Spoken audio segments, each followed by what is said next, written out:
दक्ष ने देखा कि ये बिना आमंत्रण की हुई बेटी सती यहां आ कैसे गई। दक्ष ने शिव से संबंध माना, अपनी बेटी के संबंध का त्याग कर दिया।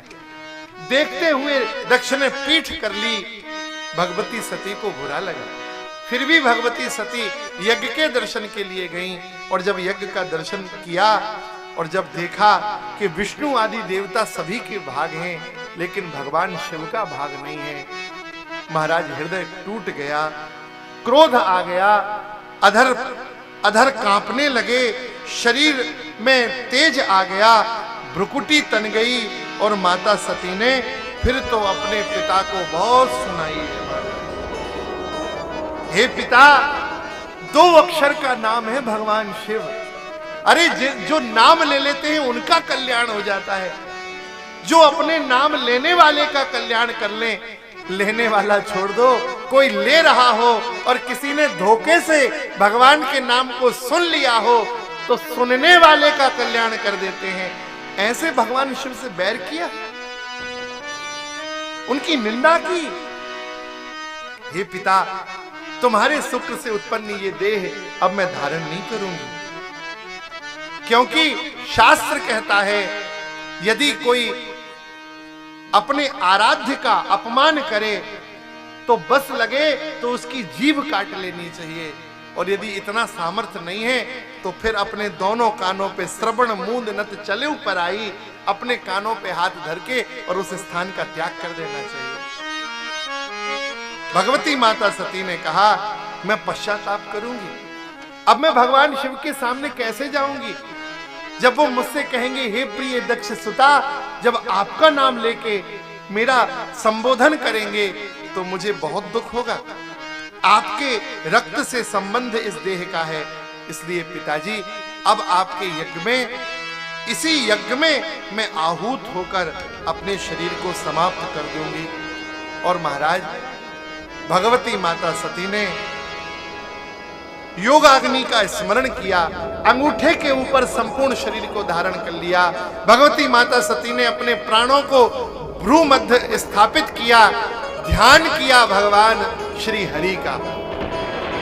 सती मरत हरि सन बर मांगा,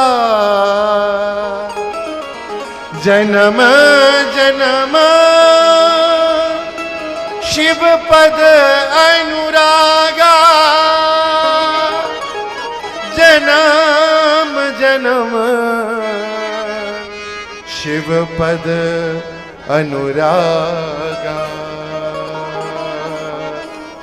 ऐ गिरि नंदिनी नंद तमे दिन विश्व विनोदिनी नंदिनुते,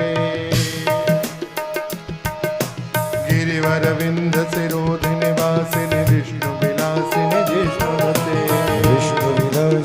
अपने मूल रूप में भगवती प्रकट हो रही है।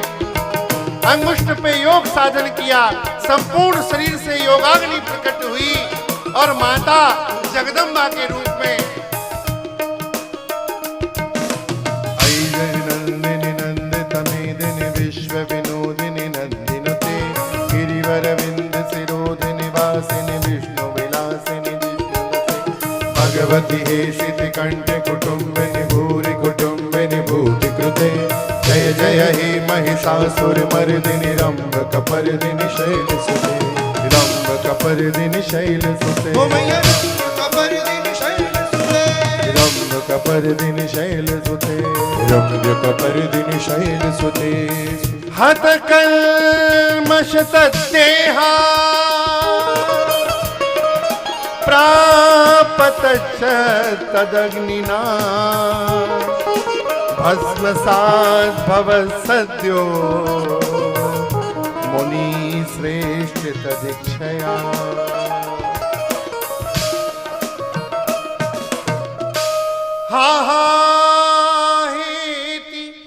हाहाकार मच गया समस्त यज्ञशाला में। महाराज निष्पाप भगवती माता सती अपने शरीर का संभरण कर गई। अब तो रुद्र गणों ने उत्पात प्रारंभ कर दिया। भृगु जी ने आहुति डालकर ऋभु नामक हजारों महान देवता प्रकट किए। रुद्रगणों के उत्पात को रोका। यहां भगवान शिव को सूचना मिली और भगवान ने श्री वीरभद्र को प्रकट कर दिया। विशाल वीरभद्र थे महाराज। जिस दिशा में वीरभद्र प्रकट हुए उस दिशा में सूर्य का उजाला नहीं था। इतनी धूल उड़ रही थी कि सूर्य ढक गया। हजारों भुजाएं थी वीरभद्र जी की।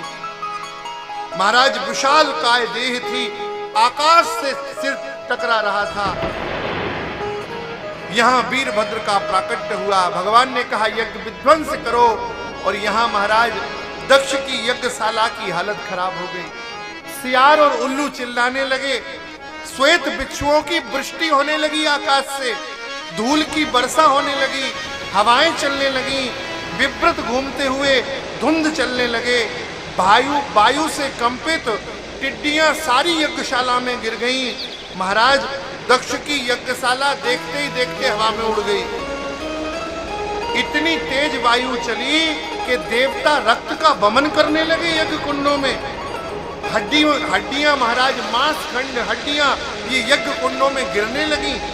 तब तो महाराज रुद्रगण आए हैं और फिर सब देवताओं को पकड़ पकड़ के यथोचित दंड दिया। वीरभद्र जी ने दक्ष के गर्दन को लिया, मरोड़ा और रुद्राय स्वाहा, रुद्राय स्वाहा कह के उस यज्ञ कुंड में डाल दिया।